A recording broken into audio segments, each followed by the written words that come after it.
Dzień dobry drodzy Państwo, witam Państwa serdecznie w kolejnym filmie. Dzisiaj będzie o obiektywie, którego nie lubię. I jeżeli Państwo macie ten obiektyw i go lubicie, to super. To nie jest w żaden sposób film przeciwko Państwu, nie jest to film, który ma Państwa urazić. To jest tylko moja opinia na temat tego, dlaczego ten obiektyw nigdy nie został moim ulubionym obiektywem. Ale najpierw pokrótce o nim. To jest obiektyw, który możemy dostać albo można było dostać z wieloma tymi aparatami dla początkujących, z wszystkimi penami, z EM10. Można go było dostać. I ja też w roku 2021, jak kupiłam swoją pierwszą EM10, to nie jest ta, ale to był ten model, to właśnie z takim obiektywem go dostałam. I co mogę Państwu powiedzieć o tym obiektywie na start? Jest to obecnie najtańszy obiektyw, jaki możecie Państwo kupić używany, tak zwany kitowy. Kitowy, czyli w zestawie. Jeżeli możecie Państwo go kupić sobie w zestawie z aparatem, no to wtedy on wychodzi naprawdę za grosze, chyba że ktoś szaleje z cenami, a obecnie ceny szaleją dość mocno, no i to wtedy wychodzi dość drogo.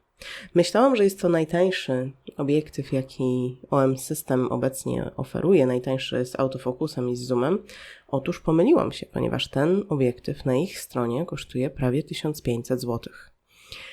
Na szczęście jako używany można go dostać od 300 do chyba 500 zł i to jest cena zdecydowanie bardziej rozsądna za ten obiektyw.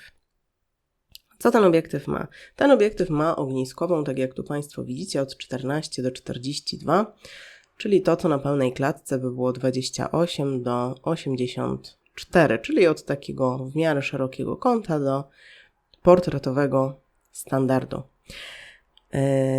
Obiektyw jest calutki z plastiku. Mocowanie też ma, jak Państwo tutaj widzicie, też jest plastikowe. To w niczym nie przeszkadza, pewnie jego żywotność jest przez to trochę mniejsza, chociaż w tych obiektywach kitowych, chyba i w tym naleśniku, w naleśniku bardziej, pierwsze co się psuje to raczej ta tasiemka, która tu jest w środku, a nie mocowanie. Obiektyw ma zmienną przysłonę, jak Państwo widzicie, zaczyna się od 3,5.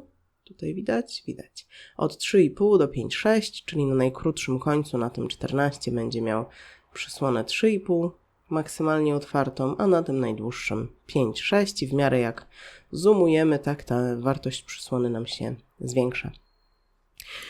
Obiektyw, jak jest w takiej pozycji, w jakiej widzicie go teraz Państwo, jakbym włączyła aparat, ściągnę mu zatyczkę, włączyła aparat, to pojawi nam się następujący komunikat. Obiektyw jest zablokowany, proszę wysunąć obiektyw. I tutaj, jak Państwo widzicie, jest taka blokada. Nie jestem w stanie przesunąć teraz baryłki, muszę do góry popchnąć ten przełącznik i dopiero jak wysunę na 14, on sobie delikatnie zaklikuje i wtedy już obiektyw działa.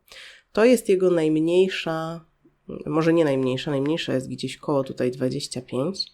W takiej pozycji wysuniętej jest najmniejszy, to nie jest pozycja transportowa, nie w takiej pozycji będziecie go Państwo nosić w torbie, ale to jest jego najkrótsza wersja w momencie jak robimy zdjęcia, więc on się całkiem sporo wysuwa w tych takich najdłuższych wersjach, to jest prawie dwukrotność tej baryłki, jaką tu mamy, oto takie mierzenie na Jasia Fasole, no troszkę mniej niż dwukrotność, ale blisko dwukrotności. Wszystko jest plastikowe, tutaj nie ma gumy, która by nam parciała, to jest fajne, ja to lubię w obiektywach Olympusa. Tutaj mamy też pierścień ostrości manualnej, to na przykład jest coś, czego nie ma w naleśniku od Lumixa. W tym, o którym film już nagrałam i tutaj Państwu go podlinkuję w rogu. No i teraz dlaczego ja tego obiektywu nie lubię, drodzy Państwo, bo to nie jest taki zupełnie zły obiektyw, bo jeżeli chodzi o jakieś takie na przykład portret, czy jakieś zdjęcia czegoś, co jest troszkę bliżej, to on daje radę. Ale co ja zauważyłam, i zauważyłam to w każdym egzemplarzu, jaki miałam tego obiektywu, to jeżeli chodzi o krajobraz. Jeżeli robimy takie zdjęcia, które powinny być wyostrzone na nieskończoność, to on po prostu nie daje rady. Jest mało szczegółów, te zdjęcia nie są bardzo ostre. Jest to też prawdopodobnie związane z czymś takim jak rozdzielczość tego obiektywu, bo nie jest do końca związane z rozdzielczością matrycy, bo na tej samej matrycy z innym obiektywem zupełnie inne rezultaty osiągałam. W związku z czym był to pierwszy obiektyw, który sprzedałam, jak kupiłam EM10. Oczywiście to było dopiero po jakimś czasie, dopiero jak już zaczęłam rozumieć troszkę, co robię. Prawda była też taka, że jak miałam ten obiektyw po raz pierwszy, to ja jeszcze kompletnie nie wiedziałam, co robię.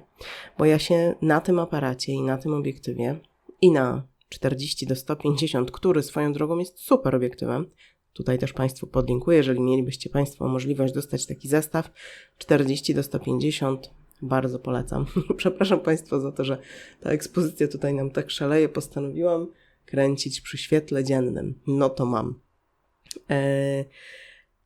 No i dlaczego go jeszcze nie lubię? Ten aparat jest piękny. To jest śliczny, piękny aparat. Ale jak ja zamocuję do niego ten obiektyw, to on nabiera takiego, w moim odczuciu oczywiście, drodzy Państwo, wy możecie myśleć zupełnie inaczej, ale w moim odczuciu ten aparat zaczyna wyglądać jakoś tak tanio i słabo. W związku z czym ja wolę sobie na przykład 10 nosić z albo stałką i tak zazwyczaj go noszę. No zobaczcie Państwo, zaraz inaczej aparat wygląda, jak tu mamy 25 taką podpiętą, czy nawet mój ulubiony retro obiektyw, prawda, tutaj z TT Artisan, 25. No i to jest przepiękny zestaw. Tu już mamy zestaw zupełnie retro. Ale nie o tym jest ten film. Film jest o tej baryłce. No więc pierwsza rzecz, której właśnie nie przepadam za nią, to jest to, że ta jakość zdjęć, ostrość zdjęć tych, zwłaszcza na nieskończoność robionych, nie jest taka, jakiej się spodziewałam, nie jest taka, jaką akceptuję. Drugie to to, że no właśnie on wygląda tak, że po prostu nie daje mi radości brania aparatu z nim. Taki mam... Nie podoba mi się to, co widzę, a dla mnie to ma znaczenie, żeby aparat, który podnoszę, który biorę do ręki, żeby mi dawało radość korzystanie z niego. I trzecia rzecz to jest ten zameczek tutaj. I to, że ja muszę odblokować ten obiektyw. I w Lumixie Naleśniku też jest blokada, ale ona nie ma tego takiego przełącznika, tam po prostu trzeba przekręcić ten obiektyw. I to jest troszkę szybsze, trochę łatwiejsze niż ten tutaj właśnie przełącznik. Też myślę, że ten przełącznik jest czymś, co być może się psuje. No i to jest kolejny powód, dla którego ja za tym obiektywem nie przepadam. Drodzy Państwo, to tyle, jeśli o mnie chodzi. Natomiast chciałam Państwa zapytać, bo być może... ja jeszcze Państwu dopowiem, bo to miałam jeszcze powiedzieć, ale zapomniałam. Ja mu dałam szansę jeszcze kilkukrotnie, bo miałam taki moment, nie wiem, czy Państwu kiedyś mówiłam, że kupowałam aparaty, czyściłam je, sprawdzałam i później jakby rozczłonkowywałam komplety i sprzedawałam je. Dzięki temu miałam jakiś drobny zarobek. No i ten obiektyw przewinął się kilkukrotnie, bo dużo penów tak właśnie kupowałam, sprzedawałam. No i za każdym razem go próbowałam. I za każdym razem moje odczucia były takie same. To nie jest kompletnie zły obiektyw. Powiem Państwu, gdzie on mi się sprawdził i nawet się zastanawiałam, czego nie zostawić, bo ten aparat służy mi jako kamera internetowa. Ja pracuję głównie z domu i 100% mojej pracy, może nie 100%, 90% mojej pracy to jest łączenie się z innymi na wideo. W związku z czym chciałam coś troszkę lepszego niż moja kamerka w laptopie, bo moja kamerka w laptopie troszkę już przestaje działać. I sobie pomyślałam, że EM10, 2 i być może ten obiektyw będzie ok. I on bardzo fajnie sobie dawał radę, autofokus super działał, ale potem podłączyłam 17, no i w związku z tym ten idzie na sprzedaż. Gdybyście Państwo byli nim zainteresowani, to serdecznie zapraszam. Na pewno na Olixie się za jakiś czas pojawi.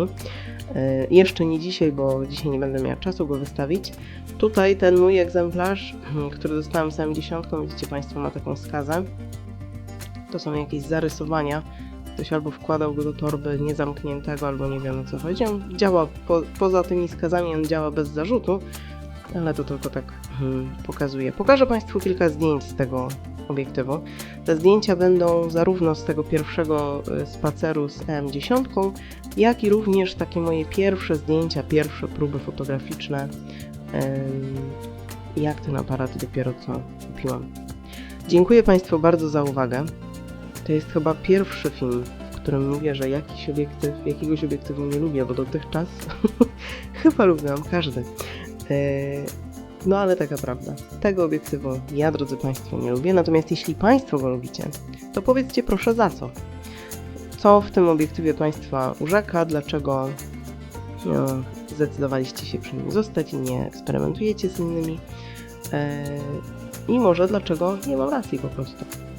Dziękuję Państwu bardzo za uwagę, zapraszam na kilka zdjęć i do usłyszenia następnym razem.